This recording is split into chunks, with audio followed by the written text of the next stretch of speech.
I? I'm the greatest. Who am I? I'm getting paid, bitch. Who am I? I'm so flagrant. Who am I? She tastes flavors. Who am I? I'm the greatest. Who am I? I'm getting paid, bitch. Who am I? I'm so flagrant. Who am I? She tastes flavors.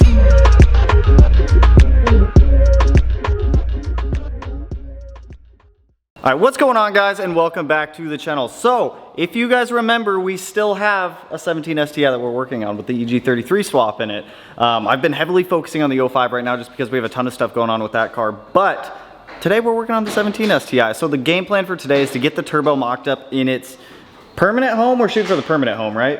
Yeah, permanent home. Permanent home. We're getting the turbo in its permanent home today. So if you guys remember, we're using a Precision 6870 for this engine. Now the engine is overbuilt for the turbo. The turbo is only rated to like 950 to 1,000-ish. So this first iteration of power pulls that we're going to be doing with the car is not going to be the car's full potential.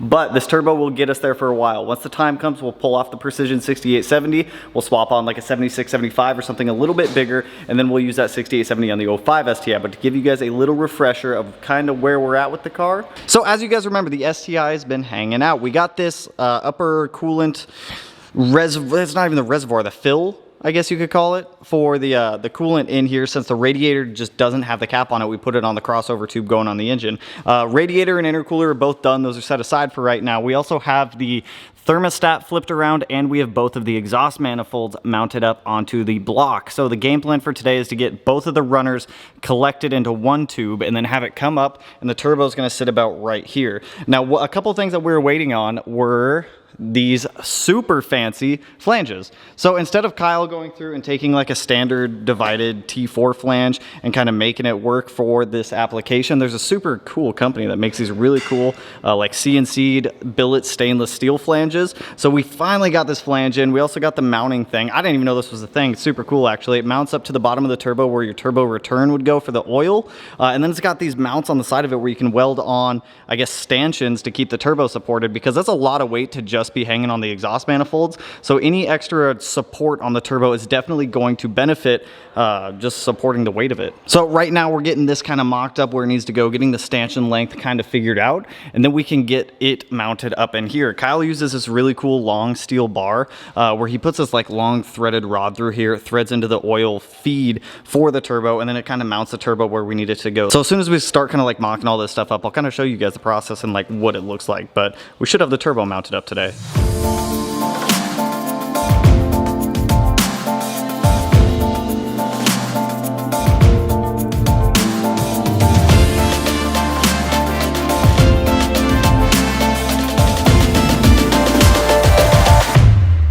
So right now we're determining the height of where the turbo is going to sit. We obviously know it's going to sit here. We have the clocking on it figured out at this point, so it's going to be clocked a little bit angled with the exhaust housing pointed kind of down towards the like bottom left. Turbine housing are the cold sides, where it's going to come down and then point down towards the same direction, and then our intercooler piping will wrap down through the front up to the front mount. Now the one thing that we just kind of worked out here is the height of the turbo, because I don't want it to sit too high. I want it to sit in line with the high beam, so that way we can get like a 3D cutout to go right here to feed the turbo, and we'll just lose the high beam on the side. It's not like I use the high beam all that often anyways, but this is kind of what we're thinking for it. So Kyle went down here and he made that little mounting bracket. He just put a couple riv nuts in the frame right there, and then right off the side of the turbo right there where the oil feed generally is, it's going to come off with a little stanchion to help support the weight of the turbo. The turbo probably weighs 20 to 25 pounds, I'd guess. So we don't want all that weight just hanging down on the exhaust. So Kyle just brought this out. That's actually kind of cool to show you guys. So Kyle had the idea of doing well, this is, first of all, the flange, titanium, what, 3.5-inch V-band? We are running a titanium downpipe. Because the downpipe's gonna be so big in the engine bay, it's gonna be such a big piece, why not go fancy, right? Make it titanium, make it look nice. Everyone loves titanium. And it weighs literally nothing. This flange, can't even feel it. I'd say maybe like 50 grams, maybe. No idea. Titanium though, 100%. 2 pounds. That's impressive for a downpipe. Yeah. 2-pound downpipe. So it's probably be like at least 2.5 feet in length. That's not bad. With V-band connections at both sides and O2 bungs, and probably either 3.5 or 4 inches in diameter, and 2 pounds. That in stainless steel would probably be like 10 pounds. Dude, for real. That's gonna save so much weight, and it's gonna look a lot better too. I was looking at that titanium one that you did out on that side-by-side out there. Yeah. The thing looks so, dude. Yeah, it weighs like a pound and like a little over a pound. It's like you could hold it with your... Let me show you guys this. This is the side-by-side that I was just talking about with Kyle, where he did the titanium downpipe on it. And look at this thing. This thing's beautiful. This thing's super cool too. A little turbo side-by-side out here. But look at that downpipe, the coloring on it. You got like the blues, the purples, the titanium colors. It looks so good. And he said it weighs like nothing too. This is a quality work. This is a really cool side-by-side. I think he was saying this thing's gonna make like 400-ish horsepower. On something like this, 400 horsepower, you're gonna mob. You are gonna fly in that thing. But titanium, we're doing it. I'm all about it.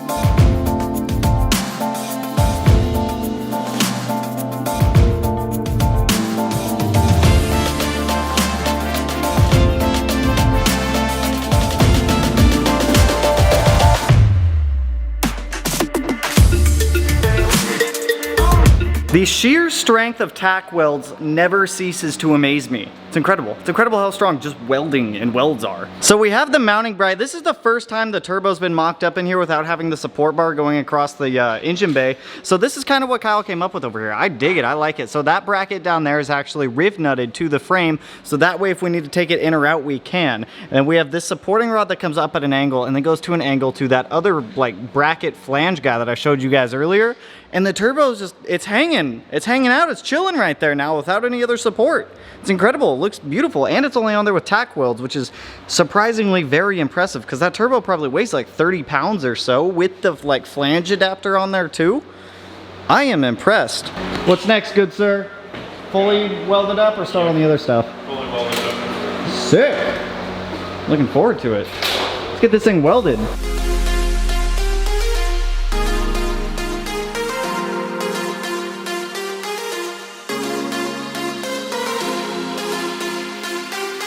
Dude, this is such a dope little mount for the turbo. Kyle absolutely killed it, and it's strong. Like, shaking the turbo, it does not move one bit. So we've got that one bracket down there that's riv nutted to the frame, welded up to that one supporting rod, and then it goes over to the turbo to that other little bracket that we got. This is dope. So this is where the turbo's like permanent home will be. So we'll have the, I guess the header or the up pipe, call it whatever you want, come up from below the car right there, wrap up through here, come up, and then go to the turbine housing on the turbo. Downpipe will kind of like straight shot that way. We're gonna get new hydraulic lines made. We'll make one of them, and then the high pressure line will have an actual like hydraulic shop make for us, just because we don't want to blow up power steering because that would make a huge mess and probably catch on fire. It's just not something that we want to have to deal with if we can avoid it. So next up, like Kyle said, exhaust going up to the turbo. So the collectors, the hard part's already done. Yeah, the manifolds are already all built. The manifolds are dope. Yeah. Dude, they look so good too. I do like how you made it so they're kind of like, I don't want to say symmetrical, but they both, I mean, they're kind of symmetrical. They're not equal length, no, but just kind of like the way they both come out from below the car looks, it looks killer. Same with the water pump housing right there too. Yeah. Everything just kind of flows the same direction. Furthest side back, this side yeah, here is going to go to the passenger side. Okay, so closest will go to furthest back, and then farthest forward on this will go to driver's side. Just to show you guys a reminder from last time, if you don't remember what these exhaust manifolds look like, Kyle does amazing killer work with these. They came out so good. Like even on this side too, we got the awesome like Fuse Fab logo on it right there. Oh, and we get the flex joints. We gotta have the flex joint.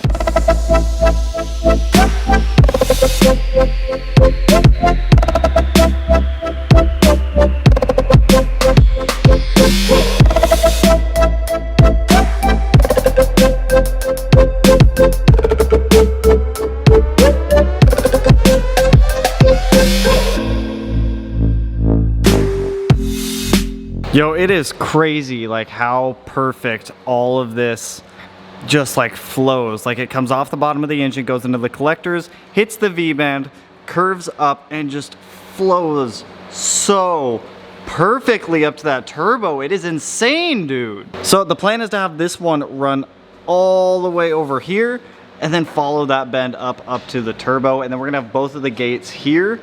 And it's gonna look so good. It's just crazy to watch like all of this like actually become real, because this whole idea of putting this flat six into this car was just it was just that. It was just an idea. And then one night at like 1 a.m., I just hopped on eBay Motors and bought the EG33 long block. And now it's like, it's actually becoming a thing. And it's just so cool to see. It's just so cool to see it like all unfold and actually become reality.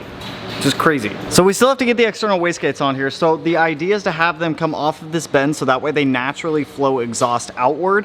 And then I'm not 100% sure what we're doing with the dump tubes. I'm pretty sure we're gonna do a bumper exit on those ones just so that way we can shoot fire out of the bumper, because who doesn't want to shoot fire out of their bumper? But like, just seeing this, dude, this is gnarly. This just looks killer. I forgot I still have to deal with all that wiring too when the car's done. Not looking forward to wiring.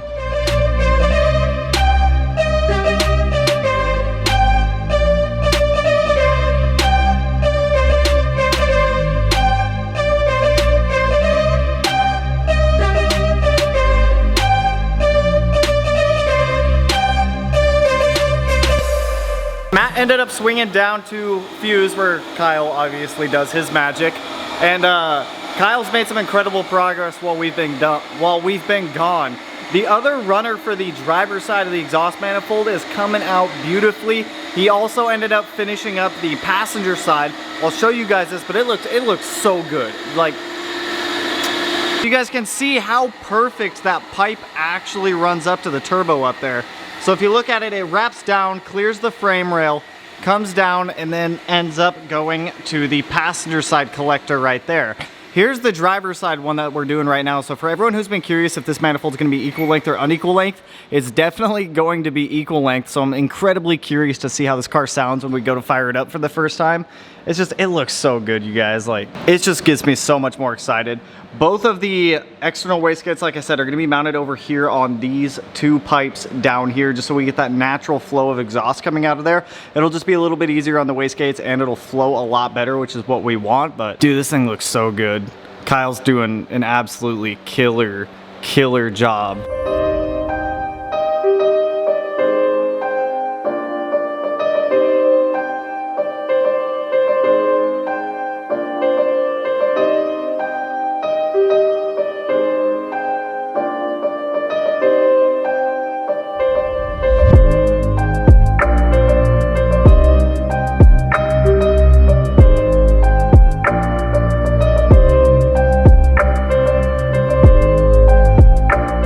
So we've pretty much gotten to the stopping point for tonight.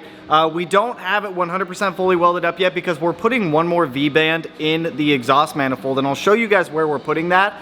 We still have to put the wastegates on there too, but we're just waiting on material for that one. But let me show you guys kind of where we're at with this, and then we'll swing back up to the garage. This whole setup just looks gnarly. So right now we're just tacked in on this last pipe right here, or this last piece. We're gonna end up putting a V-band about right there, so that way if we do need to take this out, which I mean at some point we are gonna have to take it out, it'll just be easier to maneuver a little bit smaller of a section than this massive long exhaust manifold. Trying to get that in there all at once would just be an absolute nightmare trying to fit all that up. So right now that's the only reason those two are tacked up, but we've got both the passenger side and the driver's side pretty much done at this point. They both wrap right up there to our turbo. That flange on the turbo is probably the coolest and best looking T4 divided flange that I've seen for these. It made life so much easier on the welding aspect of things, and it looks so good. And we have our turbo permanently mounted up there on that little bracket that Kyle made earlier, which just looks outstanding. But incredibly happy with the way that all of this is looking. Like, looking at it from underneath of the car, the whole thing just looks insane right now. Dude, it looks so cool from up here. So the turbo is like, it's mounted. It's not going in there. That mount that Kyle made is so sturdy. That alone held the turbo in there so well, but now that we actually have an exhaust manifold put on here, it's just extra support for it. So we've got the weight being supported on this side and the exhaust manifold supporting the weight on the other side. This thing is nuts. So with the headlight cutout, that's gonna feed that turbo so well. We're obviously gonna need like a mesh screen over the front of the turbo, so that way we don't suck anything in that we don't really want to. But with the titanium downpipe going all the way back as well, the intake manifold, the intercooler, the radiator, all the intercooler piping, this thing's gonna look so fucking gnarly when it's done. And I'm so curious to like hear how this sounds. With it being unequal length, it's gonna retain some of the Subaru rumble that you guys like. So we'll see. It'll be like a weird, I'm going with it. It's a weird Subaru Porsche bastard child is what it pretty much is at this point. This car's gonna hurt some feelings and I'm gonna love it. I'm gonna love every second of it. All right, you guys, so that's what we got for fabrication today. Kyle knocked out that exhaust manifold. It looks awesome. I know the fabrication things have been taking a little while. Kyle's pretty spread thin, like among all the projects he's got going on. Dude's very, very busy. I also told him not in a huge rush to get the car back right now. So next up, what are we waiting for? We're waiting on a little bit more raw material to be able to get the wastegates on there. Those are gonna be shooting straight out the bumper. So we're gonna be shooting fire out of the bumper on the car. I'm pretty excited about that. We're still waiting on one more V-band clamp for the last little bit of the exhaust manifold, so that way we can take it off in sections instead of trying to fight, because that thing is huge. Like, you guys saw it. That thing would be huge to try to take off in one piece, and trying to get it all the line back up just definitely would not be fun. So after talking with Kyle before I left, next up is wastegates, finishing the exhaust manifold. At that point, it's going to be intercooler piping, titanium downpipe, intake manifold, and then the last little bit of intercooler piping. Then I think we're going to be pretty much home free at that point. But that's all I really got for you guys on this. I don't remember if I mentioned this earlier in the video. I did get the coilovers ordered for the 17 STI. I got a set of Fortunato 500s. You guys already know I like Fortunato, good coilovers. So we can get the stock suspension off that car. If you guys remember, that car used to be on bags, and with that much power in that car, the bags would just, they would not do well at all. So these Fortunatos are going to do great. They're going to do pristine. They're going to look good, smell good, taste good, and handle good, which is what we want. But anyways, that's all I got for you guys on this one. If you like the video, you know what to do. Go ahead, hit that like button, turn it black, blue, green, yellow, purple, silver, cyan, whatever color it turns for you guys. And if you're not already subscribed to the channel, which you should be, I'll put it in one of these corners because we're building an engine for the 05 STI. We're going to shoot for 600 horsepower on the FP Black. Once the time comes, we're going to shoot for like 750 on that engine because we're overbuilding it, of course. And we have the EG33 stuff, which I know is a little sparse right now, but it is coming, I promise. The fabrication stuff just takes a little bit of time. And with that, I'll catch you guys in the next one. Peace out, homies.